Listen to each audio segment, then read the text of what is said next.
શું તમે પાટણનું આ મંદિર જોયું છે, જ્યાં મકર સંક્રાંતિના પવિત્ર પર્વ પર થાય છે ઘીના વાઘાના દર્શન? તો ચાલો મિત્રો, શ્રી નારાયણ પ્રભુનું મંદિર જે પાટણમાં આવેલા સાલવીવાડાના હરપાટડી વિસ્તારમાં સ્થિત છે. લોક માન્યતા મુજબ જ્યારે દિલ્હીમાં અકબર રાજાએ તેના સૈનિકોને બિરબલ માટે થઈને દ્વારકાધીશ પ્રભુની ચતુર્ભુજ મૂર્તિને લઈ આવવા માટે આદેશ આપ્યો, ત્યારે રસ્તામાં રાત્રિ મુકામે પાટણમાં સાલવીવાડા વિસ્તારમાં કરેલો. ત્યારે ઠાકોરજીની દિલ્હી આવવાની ઈચ્છા ન હોવાના કારણે મૂર્તિ ફૂલ જેવી હળવી થઈ ગઈ અને તેને નારાયણ નામના ભક્તે એક ભોયરામાં પધરાવી દીધી હતી.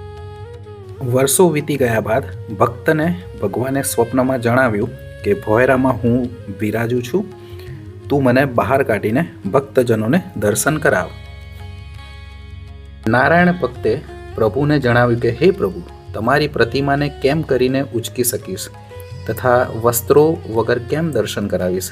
ત્યારે ઠાકોરજીએ જણાવ્યું કે તું ચિંતા ના કર, હું ફૂલ જેવો થઈ જઈશ અને તારે ઘેર ઘી છે તેનું લેપન કરીને ભક્તોને આજના પવિત્ર દિવસે દર્શન કરાય. તો મિત્રો, આ પવિત્ર ઉત્તરાયણનો દિવસ હતો. તે દિવસથી દર ઉત્તરાયણે એટલે કે મકર સંક્રાંતિએ શ્રી ઠાકોરજીને શુદ્ધ ઘીના વાઘાના દર્શન થાય છે અને તે ભક્તનું નામ નારાયણ હતું. તેથી શ્રી ઠાકોરજી શ્રી નારાયણ પ્રભુને નામે સ્થાપિત થયા. જો તમે પાટણ આવો તો નારાયણ પ્રભુના દર્શન કરવાનું ચૂકશો નહીં. અને આવા જ વિડીયો માટે મારી ચેનલને લાઈક, શેર અને સબસ્ક્રાઈબ કરતા રહો.